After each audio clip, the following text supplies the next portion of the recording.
Welcome to our season opener Poetry Nightcap edition. I'm Ashley Gordon, co founder and director of Cast Lover Skins, and I'm incredibly excited to welcome to our digital stage our special guest, Enzo Silon Suron. Enzo is a Haitian-born poet, educator, publisher, and social advocate. He is a recipient of a Brother Thomas Fellowship from the Boston Foundation, professor of English at Bunker Hill Community College, and a founding editor and publisher at Central Square Press. And, which is exactly why he is here tonight, is the author of several chapbooks, including his latest debut full-length collection, When My Body Was a Clenched Fist.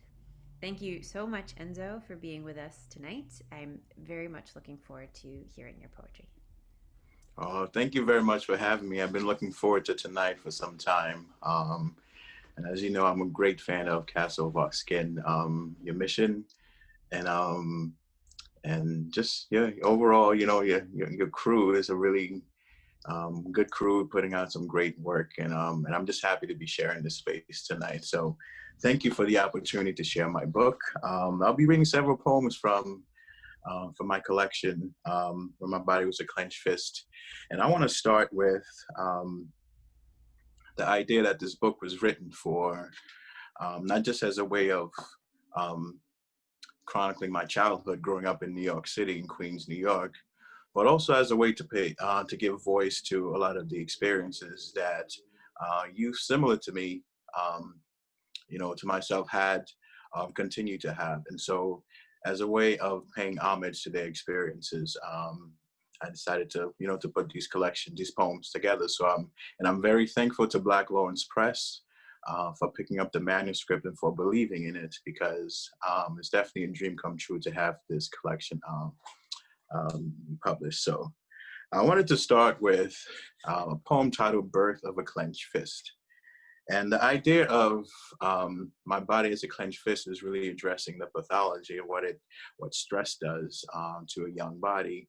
And at some point, you do recognize that you're a different person, or that you're becoming a different person as a result of your environment. And so Birth of a Clenched Fist really starts this off, and it's the first poem in the collection as well. Birth of a Clenched Fist. Born in epidemic, circa 1986, Jamaica, Queens, when tiny white caps filled modern-day cotton, more most under a parking lot's dim cone of light. When paraded in chambers of those born to triggers was that sin which weaned father from son, tricked out the best in us. A resilient few kept from boxes, though what was left was worsted in haze on those horrid nights, when what was promissory was plight, was norm, and what was dealt mnemonic so strong, I kept it in my mind like one rehearsing lines in an autograph of pain, a pain like bait that turned gain into the cleanest demise. When I stood to cleave it, the fight empty as cavity, the strife marked by omission. Everything I saw was enemy, even my face, fair game. The last line of that poem is really addressing the idea that, when one looks in the mirror at some point, you start to see that even your facial expression has changed to the point where you don't recognize yourself anymore. And so that was Birth of a Clenched Fist. This next poem I would like to read is Elegy for 161st Street, and it is an homage to the block that I grew up on in Jamaica, Queens. And the reason why this poem means so much to me is because I had moved from Haiti to Jamaica, Queens, New York, and I realized that I had left a country, although at the time it was under a violent coup to overthrow baby Doc Duvalier at the time. I felt like New York City was going to be a refuge. But at the same time, I did miss my country, the beautiful country that I left, and with, palm trees and so forth. And here I was in the, concrete jungle, so it's of Queens, New York. But then I realized that it wasn't just an environmental change in that some of the folks, I saw some similarities between myself and them, but at the same time, that this place that I came to was not um, that much better than the place I had left. So Elegy for 161st Street. 5 furious years after Grandmaster Flash penned a rap about edges, you zigzagged the corners on runs for Benson and Hedges. Back when the zeitgeist of the block was crack, and your father had that used pale blue Pontiac he would dash the family into on Friday nights, trying to counter the myopic pull of the block's high danger of dope fiends and the debilitating euphoria in a whimsical gaze waylaid like mazes. You sat in the back seat and uttered under your breath, why would anyone ever trade in nights under palm trees for these calm nights, for the menacing tone of a smile without teeth? Because you've come to learn the most important lesson is to master your own gaze and strut. For the days when soon enough you'd be spit back onto the same strip of block, where twice a woman with eyes belonging to that dragged out and quintessential gaze proffered you an act of fellatio for $5. You were 10 years old on an errand to buy milk in a flagellous galaxy, but carried the weight of a bid on all future quests to the grocery store. When the concrete sparkled like a sky full of stars under your feet, you were grateful for the drift of Friday nights, when street telemetry took a back seat to the only sign of life, a magnificent breeze against your face. My father had a habit of literally putting us in the car and just taking us on drives through Queens as a way of getting us out of the house. It was on those nights, getting a glimpse of really what the neighborhood was like, especially after the sun went down. But it was in the middle of the 1980s, and so when the crack epidemic was at its at its peak in Queens, New York, or New York City in general. And so that poem was really paying homage to the block, almost like a loss of innocence of sorts. And speaking of loss of innocence, and so folks always ask me if I made a mistake with the title of the book. They assume it's a typo, and clenched being spelled with an I instead of an E. Well, clenched with an I is a boxing term, and it basically, to put it short, is grappling with. It's a struggle. It's a lifelong struggle. It's when two boxers are engaged in this struggle. Neither one is really throwing a fist yet, but they're grappling with each other and still wrestling. And this can go on for a very long time. And so the term clinch is really saying how, as a person, I recognized that I was wrestling with my own body. Tense, dealt with a lot of anxiety, which of course leads to depression as well. And so I was struggling with physically with what was happening to me psychologically. And one of the examples that it's a very tough poem. It's actually one of the toughest poems to write, if not the toughest poem to write in this collection, is the title poem to this collection, My Body as a Clenched Fist. And it is a 5-section poem. Each one has, I didn't set out to write a 5-section poem. I actually wanted to write one, and I wanted to be done with it. But when I started to write, the poems, I realized, okay, at some point I'm going to have to tell a bit more of the story. And so after doing section 1, I realized there was a lot more to be told. And after section 2, it became the same thing. And so I'm going to be reading each section for you, and I'm going to read also the heading for each section so that you know what it correlates to. And so, My Body as a Clenched Fist. 1. Affliction. It was a gust, no, a burst of air that brought the coil to my hand time and again. And no matter what I did to flex it, it didn't budge, and almost always brought me back to Leon walking beside me. Then in once felt motion not there, except for the treads of his shoes making its way down a street he didn't know was a one-way, the wrong way. When he doubled back, it was clear that something cannibalized the way home. I vetted the treetops for a place to perch, a vantage point beyond the crowd that had gathered to watch the fight. But there was no fight, it was all one-sided. 7, strike that 10, strike that 18, strike that 20 pair of fists and Timberland boots bear down into the boy, and the only sight of fight in him was his body balling up like a fist to brace the rush of even more fist. What could I do? What could have I done? They had already begun to cannibalize passers-by and onlookers. I did what was customary, collected faces for the diurnal course, when there'd be another way to put fear and the cheers into a vista that wouldn't involve more fist. That day never came. And when the fury this strong begins to court a young fist, when anger is calibrated with fondness for rancor, there is only one end. To fight monsters, you must yourself become a monster. 2, aftermath. There was no sign it ever took place, no dents in the universe, no visible wounds from where the paratroopers landed their blows, no traces of Leon, no parallel bruise in your ribs or spine, just beautiful, beautiful, beautiful sun.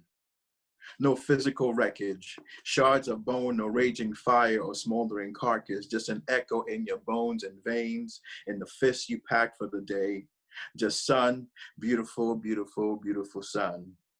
No shortcuts, same streets, same trees, and you staring at yourself like the body's purpose was to harbor this universe of cavity, wide enough to muse. Maybe there was still a way, so certain there was still a way to walk away or undo what was done, but with no body, no witnesses, no one to talk to, no Leon back at school, no sign the universe was ever disturbed except in your bones and in the loaded fist you carried around in your pocket. You sat in class, reviewed homework like you always did. Later at recess in that odd, beautiful, beautiful, beautiful sun, whispering to the ball in your hand, shot taker and rebounder, because at 13, you already knew that sometimes teeth are a gateway to the city of one's own understanding, and other times they are a gate for what ails, and with no credible witness to corroborate, other than your own reflection in storefront windows, the ceaseless parading of two bodies, a balancing double-barrel pair of fists, you settled in the glaring aftermath, alone, glazed in that beautiful, beautiful, beautiful sun. 3, metamorphosis. When a burst of air is enough to make your hand tremble, or when the wake in your jaw is from sharpening one tooth against another in your sleep, to face a teeth-to-cheek world that brings clots, hunger to jawbone blocks. You realize no part of the body is immune, not even air in the lungs. The pressure and heat are caused because the fear and sorrow of trying to walk away that day had fused to your DNA.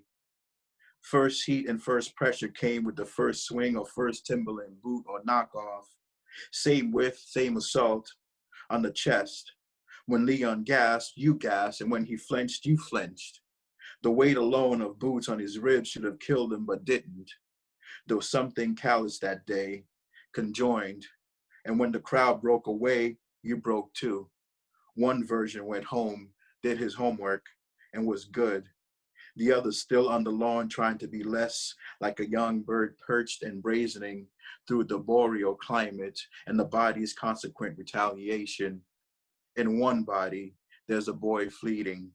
In another, you are that boy, ratifying, ratifying, ratifying the way back home on that paltry afternoon in that airing, beautiful, beautiful sun, when your body's genesis of an open and closed season exposed the hours of expand and constrict until all that was left was the index finger, primed, its new delegation as terminal member. 4, retaliation. When the body has had enough, before the recoil into a ball of dust or ash, when it is in full revolt, some of the tucked impression one tries to contain emerge as shakes or episodes of mania, rushing back like blood suddenly pooling in Leon's eyes 2 days before being jumped. when the near scrimmage in the hallway was squelched. Thought to have died, but in one felt motion, the block was rendered gridlocked. Fists over glared matured into markers for measuring seasons, and would later be the reason why you wake one day a bit mean, then know yourself, and had new hands and had new feet, finding yourself running down the street in a rum frenzy, white moon haloed against a black smoky sky, tangled up in the waylaid traffic of recall, fists over a glare, Frankie sabered into an infinite goodbye, air pressure in full distress in your lungs, dust filling gaps of motion. When the body's had enough, mind retaliates. Under the glaze of a perpetual and beautiful, beautiful sun, jejune fists turn maulers bid Leon into a cosmic gutter, wide enough to muse that maybe he made it out from under their blows. And maybe Leon is sitting somewhere, blazed, growing bald on a head once full of braids, musing on a roach and talking shit about how he schooled them suckers with a pivot, and you remembered only what almost happened, not how your entire body commenced a tucking rotation until it became a full-fledged fist.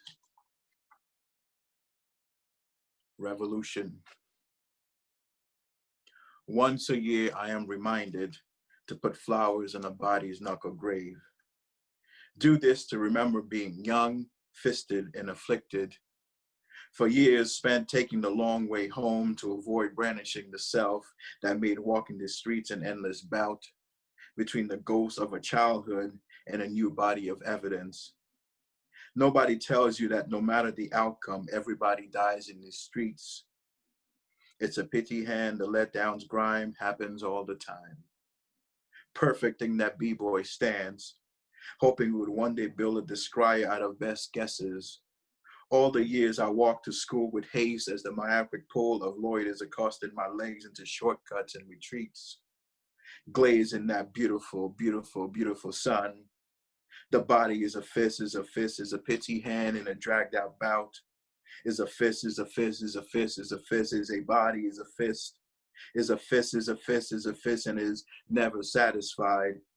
So many, too many fists. Greg, Leon, Sean, Frankie, Subrock, Foe, Angel, Jamal, Tony.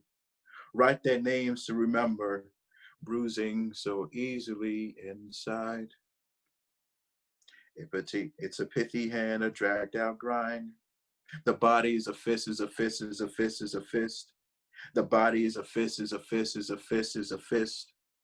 The body is a fist, is a fist, is a fist, is hiding from the heinous world outside. Don't cry, 'cause in these hands a bit or tune's brilliant reprise. The body is a fist, is a fist, is a fist, is a fist. The body is a fist, is a fist, is a fist, and they are blind and they can't see. The body is a fist, is a fist, is a fist, is a fist. The body is a fist, it's a pity, it's a dragged out bout. It happens all the time. Thank you so much for sitting through this poem. It is a long poem. As I mentioned, it is built in 5 sections. As as Ash had mentioned prior to us starting here, that it's she mentioned it's a suite, and it is fashioned like a suite because the music actually helped me get through writing this collection, especially this particular poem. And so you may have, had a hint of there was some Nina Simone in there. There's definitely some Natalie Merchant. There's a lot of hip hop as well, a lot of jazz, a lot of blues. And so I definitely, made use of the music that I listened to at that time to help me finish this collection. And so it's one of those things that's understated in this collection, how much music plays a role in my life. It actually helps with dealing with traumatic situations. And so but after such a long poem and such a dense poem, let me read a much lighter poem, because at some point, we are afforded opportunities to befriend folks, and sometimes we get surprised by by the type of friendships that we make with folks. And so the poem that I read to you, My Body as a Clenched Fist, dealt with an experience in junior high school where a friend was jumped. And, um, and I remember as I was writing that poem, and it's also in the same section of the poem as well, a wonderful friend of mine, named Shatsani. And sometimes we have these friends that become larger than life for us, even though they don't know that. And so I wanted to pay homage to her. And this poem represents really paying homage to, whoever that special person is or was in your life that didn't necessarily know everything that was going on with you, but somehow they felt something, and that they were there for you, as good friends. And so I wanted to pay homage to that in a poem titled Shatsani. Unkissable, those girls found me. Puberty planting a minefield of pimples in the greasy wasteland I called face.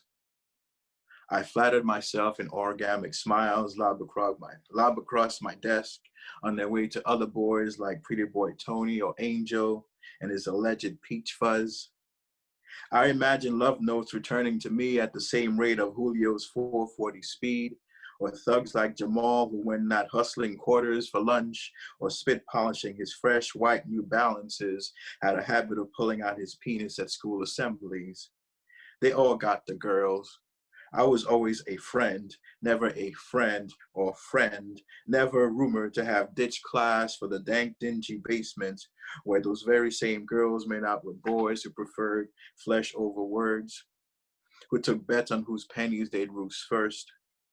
But you were different in favored words, sexy when you spoke geometry on walks through the projects, your lips forming decagons and parabolas, my ears sycophants of vowels.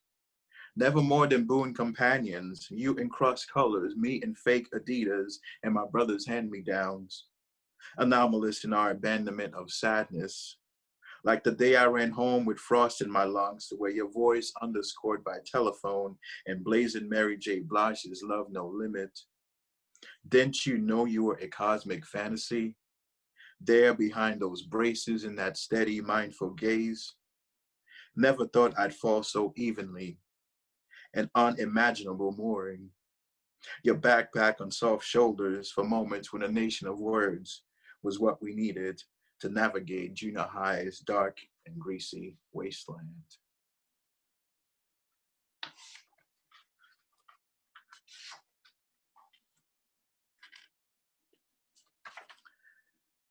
So at some point, I did realize that any choice that you make on the streets had a consequence. And I realized for two reasons that um, I couldn't get involved in any of the things that were happening around me because there wouldn't be an end to it. So there's an external factor and there's an internal factor. And so I'm going to read two poems. The first one deals with the internal factor, which is a poem titled In a Fisted Universe, where I actually thought about the consequences of getting involved and how I didn't necessarily like the person I saw myself becoming.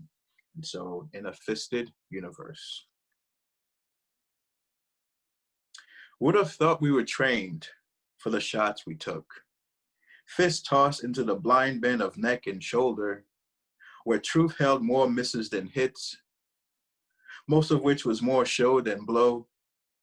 Sometimes, as if on cue, a spark broke open in the crowd amidst drawl and grimace, and the withdrawn drew their card into the dark matter of an after, ever after. Triumph or defeat, no one ever cried, as if the body only attended to the tear and break and not to tears. Most of these bouts, staged in empty school lots, fists flaring their stellar remnants, begot not one bona fide winner. Fight within as bitter as any in the ring.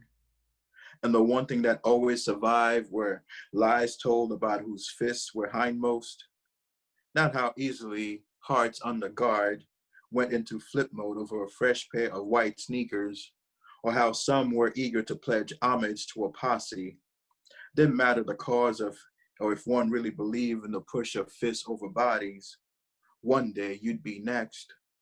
And some years from this moment, the sound of something breaking or some poor boy's pleading will awaken lessons learned in science class about sound travel in space, myths of how one can witness the destruction of the world without hearing a single sound, how one can wail, wail, wail, and no one be able to hear it.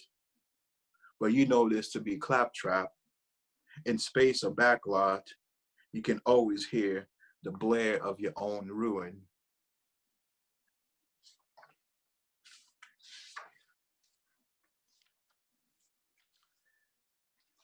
So I mentioned that this poem was about the internal process and really realizing for yourself that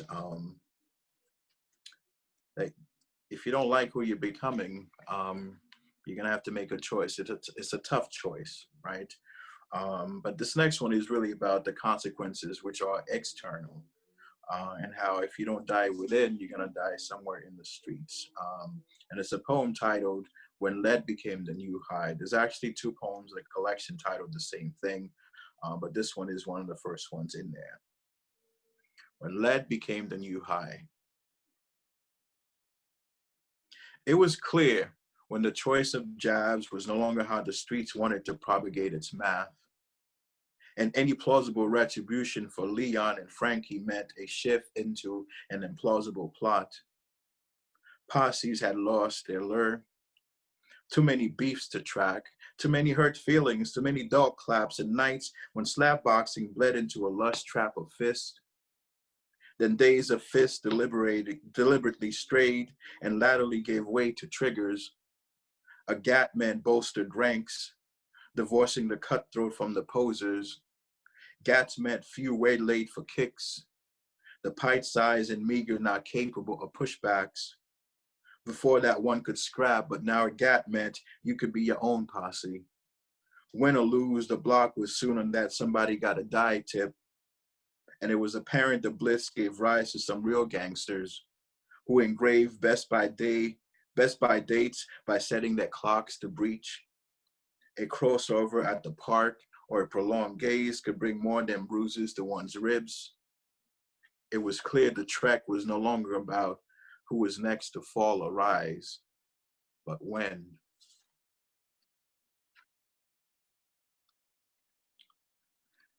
Okay.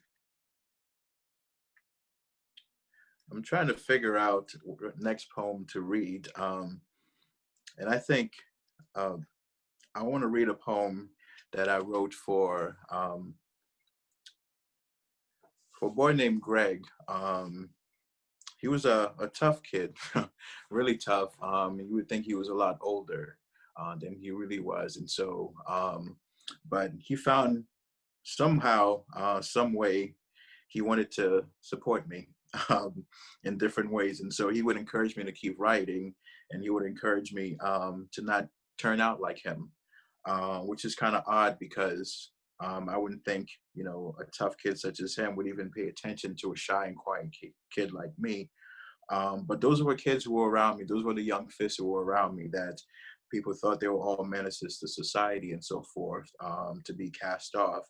But they cared, and so this poem is in homage to him. It'll be the last poem that I read for you guys in this wonderful reading. So, how a fist became a spirit.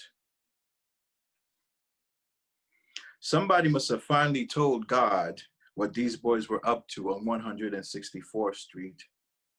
After all these years, they made a living dodging the bum rush of paybacks on streets they collared and tethered, calling themselves the A-Team for their precision in carrying out beatdowns, known for what they hid in pockets, for sucker punching some passerby into a coma without fear of karma, of reverence of a higher power, brandishing swagger for all to see the devil was alive. We knew and felt him scheming, desperately trying to pry the caliber of praise from our mouths. We were young and didn't know any other stories end that didn't involve piggybacking off paybacks, and learned to read footsteps on pavements and the currency of long looks, and the omen of fist prints without notice, Even if our allegiance went way back, there was also a way to turn friends into distant strangers. So when Greg fumbled his arm from a b-boy stance to greet me, there was no way of knowing a boy who was unafraid and mastered the chorus of Fist Over a Glare would one day learn a new song. Though it was clear he had not learned how to pry that old tune from his eyes, it was clear when he spoke that he had thoughts about tomorrow. Though his body boasted the yesterday of the blocks we grew up on, with posses, bearing dubs like Decepticons down to kill the nasty criminals, and names we swore we'd boast for life like Foe, Subrock, and Black Capone, put them on walls and store gates as reminders of who we were, for days when words were hard to come by and we'd forget the meaning of forgiveness, how to ask for it. Don't turn out like me, he said.